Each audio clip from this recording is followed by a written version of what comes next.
During Queen Victoria's reign, which lasted between the years of 1837 and 1901, London's population increased immensely, going from 1 million in 1800 to over 6 million less than a century later. As people started moving from rural to urban areas in search for better work opportunities.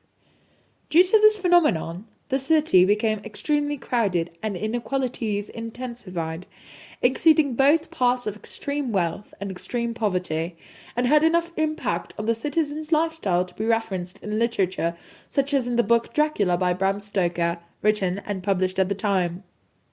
He writes, I long to go through the crowded streets of your mighty London, to be in the midst of the whirl and rush of humanity, to share its life, its change, its death, and all that makes it what it is. Although the rich were able to travel using their personal carriages and the poor commuting by horse-driven omnibuses, the streets became too congested to accommodate all the traffic going on in the city. It now took an hour and a half to 2 hours to go from Paddington to Bank, or a 7.5-kilometre ride with their usual means of transportation. Because of this arising problem, the Royal Commission ordered for new intra-city railways to be built, going from the centre to the West End in 1846, the British Overground Railway system being already very well developed.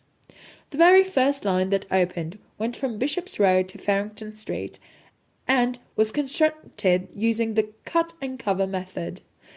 This technique consists of digging deep trenches and excavating the streets, essentially opening a giant hole, building the walls and the tunnel structure, and resealing the street back up. It was a smart, new, and innovative way to revolutionize public transportation and to have it include all social classes. The tunnels, due to the lack of technical progress back then, were badly ventilated with very low ceilings, and at an average depth of 24 meters compared to the average 36 of the Parisian metro, but reaching a maximum of 67 meters near Hampstead Heath. The older station utilized the classic Victorian-style brick, along with steel decorations and assets. Since this era, the ventilation has greatly improved, the trains pushing the hot air of the tunnels into pipes that guided above ground. The existence of this infrastructure helped Londoners get around easier and aided in decongesting the streets of London, affecting the city for the better. Since then, many more lines were built, and it is still used to this day, helping the citizens get around, and even having a great purpose during the Second World War, the stations being used as a bomb shelter.